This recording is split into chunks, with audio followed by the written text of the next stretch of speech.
السلام علیکم ورحمۃ اللہ وبرکاتہ۔ نماز حاجت وہ نماز اور وہ عبادت ہے جو اللہ سے براہ راست لینے کا ذریعہ اور سبب ہے۔ جس شخص کو دنیا کے سارے دروازے بند نظر آئے اور کہیں سے کوئی راستہ نظر نہ آ رہا ہو، کہیں سے کوئی مسئلہ اس کا حل ہوتا ہوا نظر نہ آ رہا ہو، تو فوراً رب کے حضور 2 رکعت نفل نماز پڑھ لینا یہ سب سے طاقتور ترین وظیفہ اور عمل ہے جو اس کے لیے ناممکن کو ممکن بنا دے گا۔ اگر آپ کسی خاص مقصد کے لیے یا آپ پریشان ہیں، مصیبت میں ہیں، تکلیف میں ہیں، یا بیماری سے شفا چاہتے ہیں، رزق میں کمی ہے اور قرض میں مبتلا ہے اور کئی ساری تکلیفوں میں اگر آپ گھرے ہوئے ہیں، تو یہ نماز آپ کے لیے بہت اہم اور ضروری ہے۔ جتنے بھی وظائف ہیں ان تمام وظائف میں سب سے زبردست یہ نماز، اور اس میں جو ہے سورہ اخلاص کا ذکر اور سورہ اخلاص کا پڑھ لینا یہ اس کو بہت زیادہ طاقتور بنا دیتا ہے۔ آئیے کیا ترتیب ہے اور کیا طریقہ ہے، کس طریقے سے ہمیں پڑھنا چاہیے تاکہ ہماری زندگی کا جو مسئلہ ہے وہ حل ہو جائے۔ اور یہ تو برکت والا مہینہ چل رہا ہے، رجب کا مہینہ ہے، یہ عظمت والا مہینہ ہے، اور اللہ تبارک و تعالیٰ کے نزدیک اس مہینے کی ایک عظمت اور ایک برکت ہے۔ تو اس مہینے میں جتنا ہم اہتمام کریں گے اپنی طرف سے عبادات کا، اطاعت کا اور اسی طریقے سے نوافل کا، تو ان کا جو اجر ہے اور جو ثواب ہے وہ یقیناً بڑھا دیا جاتا ہے۔ دیکھیں، جب بھی زندگی میں کوئی مشکل، کوئی پریشانی، کوئی تکلیف، کوئی مصیبت پہنچے یا کوئی مصیبت آئے، تو فوراً اللہ کی طرف متوجہ ہو جانا یہ اللہ کے رسول صلی اللہ علیہ وسلم کا طریقہ رہا ہے، اور آپ نے ہمیں اس کی ترغیب بھی دی ہے، اس کی تعلیم بھی فرمائی ہے، اور اللہ تبارک و تعالیٰ نے بھی اس کی تعلیم فرمائی قرآن کریم کے اندر، وَاسْتَعِینُوا بِالصَّبْرِ وَالصَّلَاةِ، کہ اللہ سے مدد طلب کرو صبر کے ذریعے سے اور نماز کے ذریعے سے۔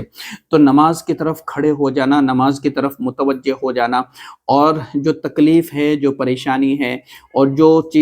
جس چیز کا ہمیں سامنا کرنا پڑ رہا ہے، تو اس کے اوپر صبر کرنا، کہ تاخیر سے ملے، لیٹ ملے، دیر سے ملے، ہمیں صبر کرنا ہے۔ شدت کے ساتھ کسی چیز کا انتظار ہے لیکن ہم اس پر صبر کریں گے تو اللہ تبارک و تعالیٰ کی طرف سے مدد ضرور آئے گی۔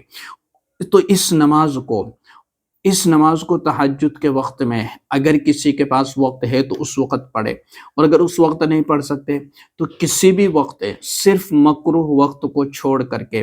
صبح اشراق کے وقت، یعنی جو طلوع آفتاب کا جو وقت ہوتا ہے اس وقت نہیں پڑھنا ہے۔ اشراق کا جو ٹائم ہے، اشراق کا جو وقت ہے اس میں پڑھ سکتے ہیں، مغرب کے بعد، عشاء کے بعد 2 رکعت نفل نماز کی نیت کرے کہ میں 2 رکعت نماز حاجت پڑھ رہا ہوں۔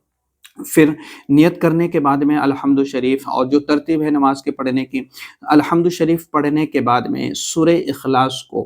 11 مرتبہ پڑھنا ہے۔ اللہ کے رسول صلی اللہ علیہ وسلم کی حدیث مبارکہ ہے سورہ اخلاص کے تعلق سے، کہ حضور اکرم صلی اللہ علیہ وسلم نے فرمایا کہ سورہ اخلاص تہائی قرآن کے برابر ہے، اور یہ اللہ کی توحید کا نچوڑ ہے۔ جو بندہ بار بار اللہ تبارک و تعالیٰ کو یاد کرتا ہے اور اللہ الصمد کہتا ہے تو اللہ تبارک و تعالیٰ اس کو دنیا سے بے نیاز کر دیتا ہے۔ تو 11 مرتبہ یہ صورت ہمیں پہلی رکعت میں پڑھنا ہے، اور دوسری رکعت میں قل اعوذ برب الفلق، یہ جو صورت ہے یہ پڑھ کر کے ہمیں اپنی نماز مکمل کر کے، اور پھر لا الہ الا انت سبحانک انی کنت من الظالمین، نماز کے مکمل کرنے کے بعد لا الہ الا انت سبحانک انی کنت من الظالمین ہمیں 99 مرتبہ پڑھنا ہے، اور پھر اللہ تبارک و تعالیٰ کے حمد و ثنا کر کے، درود شریف پڑھ کر کے، اور پھر اللہ تبارک و تعالیٰ سے ہمیں اپنی حاجت اور ضرورت کو مانگنا ہے۔ یہ مختصر سی نماز ہے، تھوڑا سا وقت لگے گا، کوئی زیادہ وقت اس میں نہیں لگتا، لیکن اللہ تبارک و تعالیٰ ہماری چاہت کے مطابق ہمیں عطا فرمائے گا۔ اللہ تبارک و تعالیٰ ہماری جو ضرورتیں ہیں ان کو پورا کر دے گا۔ تو یہ رجب کا مہینہ ہے، برکت والا مہینہ ہے، تو اس میں یہ 2 رکعت نماز پڑھیں گے تو انشاءاللہ اللہ تبارک و تعالیٰ ہماری عبادت کو ضرور قبول فرمائے گا، اور اپنے گناہوں کی معافی اللہ سے مانگے تاکہ ہمارے گناہ معاف ہو جائے اور اللہ ہماری دعائیں قبول فرما لے۔ دعا ہے کہ اللہ تبارک و تعالیٰ ہم سب کی اور آپ سب کی دعاؤں کو قبول فرمائے۔ اس ویڈیو کو لازمی طور پر شیئر کیجیے گا۔ السلام علیکم ورحمۃ اللہ وبرکاتہ۔